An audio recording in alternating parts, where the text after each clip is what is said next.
Something's moving in the shadows of the Middle East. U.S. aircraft carriers are on high alert.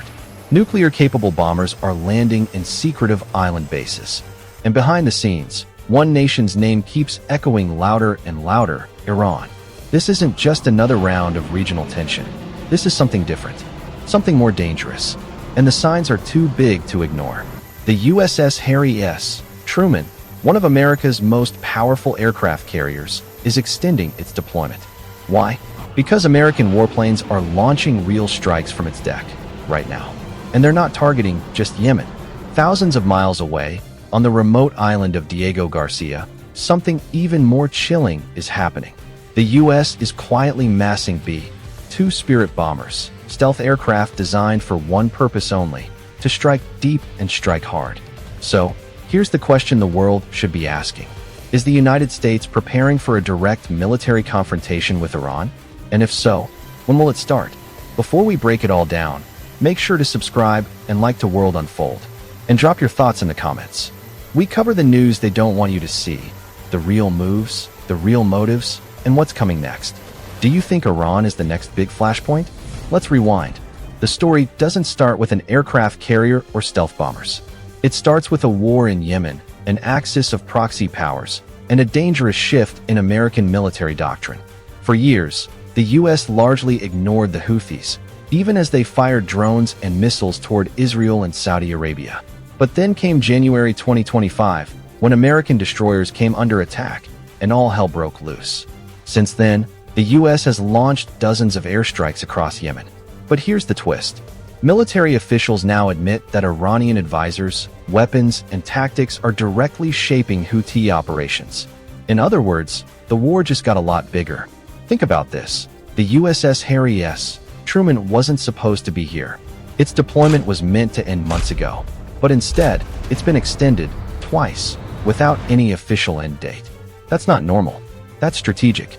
This carrier strike group is now launching real-time combat missions.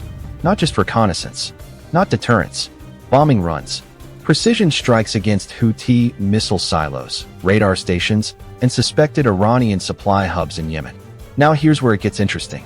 The Houthis, though Yemeni in name, don't operate alone. They're backed, armed, and trained by the Islamic Revolutionary Guard Corps of Iran, Tehran's elite military export force. So every time a U.S. fighter jet hits a Houthi target, it's also sending a message to Iran. And the message is clear: we see you, we know what you're doing, and we're coming closer. But the carrier isn't acting alone. The real wild card in this equation? A squadron of B-2 Spirit bombers, stealth aircraft designed to penetrate the world's most advanced air defenses. Now stationed at Diego Garcia, this is no small move. Only 20 B-2 bombers exist in the entire U.S. fleet. And right now, at least half of them are active. That's not routine training. That's readiness for a mission. Let's not forget what the B-2 is capable of. It can fly undetected across continents, carry nuclear or precision conventional bombs, and it's built specifically for first strike scenarios, like disabling Iran's air defenses, radar systems, or even nuclear facilities in one swift blow. So now we ask, why Diego Garcia? Because it's far enough to avoid immediate retaliation, but close enough to reach Iran within hours. It's America's most important secret base in the Indian Ocean, and it's lighting up. And Iran knows it. State media has already issued warnings. Pro-regime clerics are calling for preemptive action. One headline even screamed, "Strike Diego Garcia before it's too late." In other words, this isn't just posturing anymore. This is a pressure cooker. And we're now closer than ever to a direct U.S. Iran military collision. But the military buildup is only half the story. Because what's fueling this escalation isn't just about aircraft carriers or stealth bombers. It's about politics. It's about power. And it's about a man who's returned to the global stage with a vengeance. Donald J. Trump. Trump has made no secret of his foreign policy intentions. Unlike Biden's more cautious strategy, Trump's approach is raw, immediate, and brutal. His message is simple: hit first, hit hard, and don't apologize. And now that Trump is back in the political spotlight, and potentially back in power, the U.S. military is already pivoting. This recent surge in strikes across Yemen? According to insiders, it's far more aggressive than anything seen under Biden. But Iran isn't just watching America. because it's also watching Israel and what's happening in Gaza. Following a year of war with Hamas, Israel has ramped up its offensive. And guess who's cheering them on? Yes, Trump has thrown his full weight behind Israel's resumed military operation in Gaza. And this matters because in Tehran's eyes, Israel and the United States are one and the same. Every missile fired into Gaza, every bomb dropped on Houthi bases, is viewed as an attack on Iran's regional axis. This isn't just paranoia. The Iranian regime has spent decades building its influence through proxies. Hamas in Gaza, Hezbollah in Lebanon, the Houthis in Yemen. They're Iran's frontline defense and defensive reach. And right now, all three of those proxies are under attack, simultaneously, which means Iran is watching its outer defenses collapse in real time. And when a regime feels cornered, it gets desperate. Iran's dilemma is simple. If it does nothing, it risks losing its influence across the Middle East. If it retaliates, it risks total war with the US and Israel. But make no mistake, Tehran is preparing. Intelligence leaks have revealed a significant uptick in Iranian cyber activity, missile deployment, and aerial surveillance near US forces. And the IRGC? They've reportedly moved elite Quds force units into Iraq and Syria, within striking range of American bases. The last time things got this tense, the US killed General Qasem Soleimani with a drone strike near Baghdad airport, and Iran launched ballistic missiles at American troops in retaliation. But what's brewing now? It's even more dangerous, because it involves multiple fronts and nuclear stakes. Behind closed doors in Tehran, the conversation is shifting, no longer just about survival, but about deterrence. And in Iran, deterrence means one thing: going nuclear. For years, Iran insisted its nuclear program was peaceful, but that's changed. Satellite images now show escalated uranium enrichment at Fordow and Natanz, deep underground facilities fortified against airstrikes. Western intelligence now believes Iran is closer than ever to breakout capability. The moment when it can build a nuclear bomb within weeks, not years. And that moment may already be here. But here's the twist. Iran doesn't want to use a bomb. It wants to possess one, just like North Korea.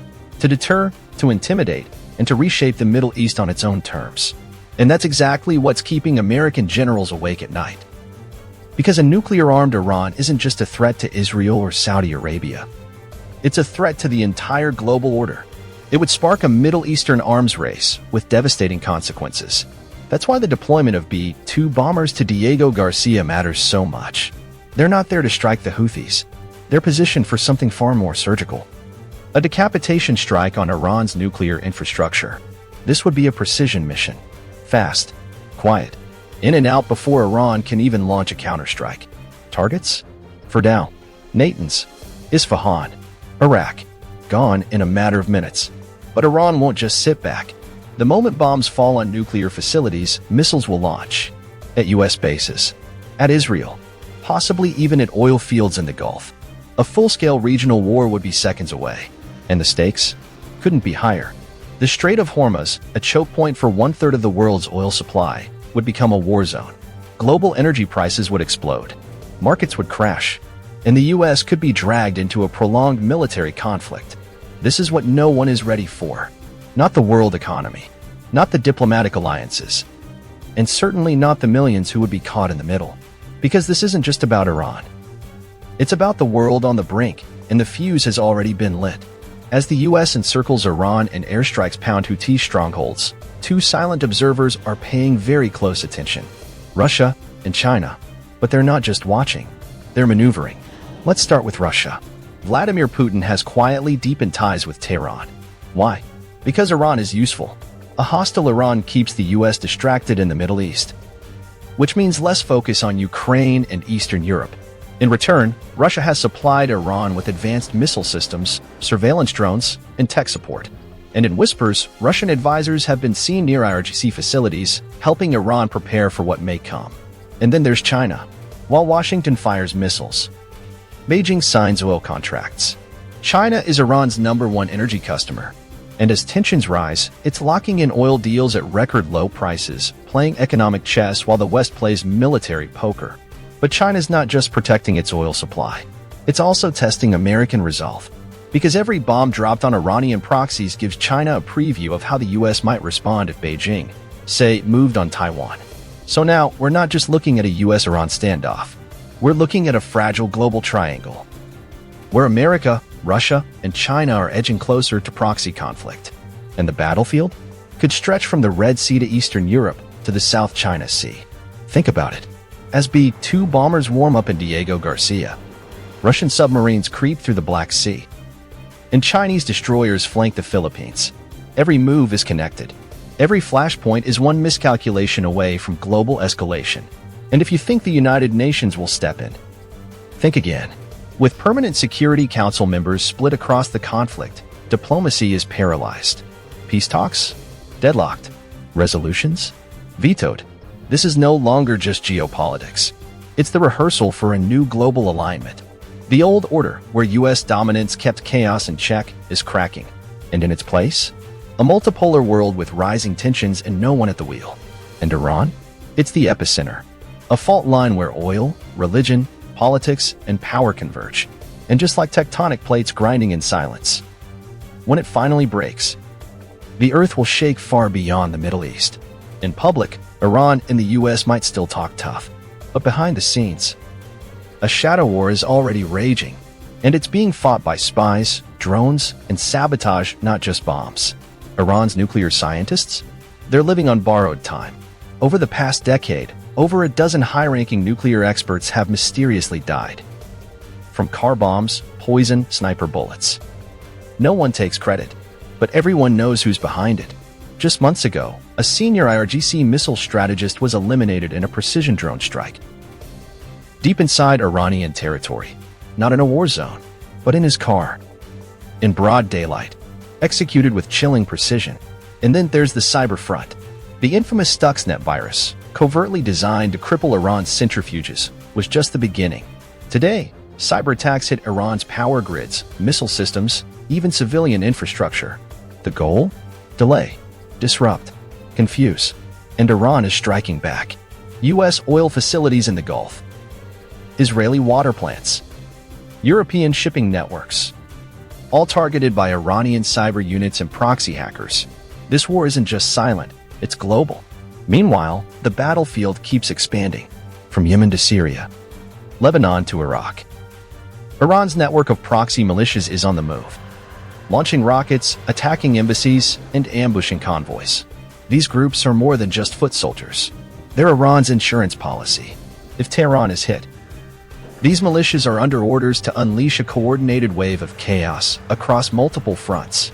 And if you think the West has full control, think again. For every strike on a Houthi missile depot, another missile launch is already underway. Iran's proxies are playing a long game, one designed to bleed their enemies slowly.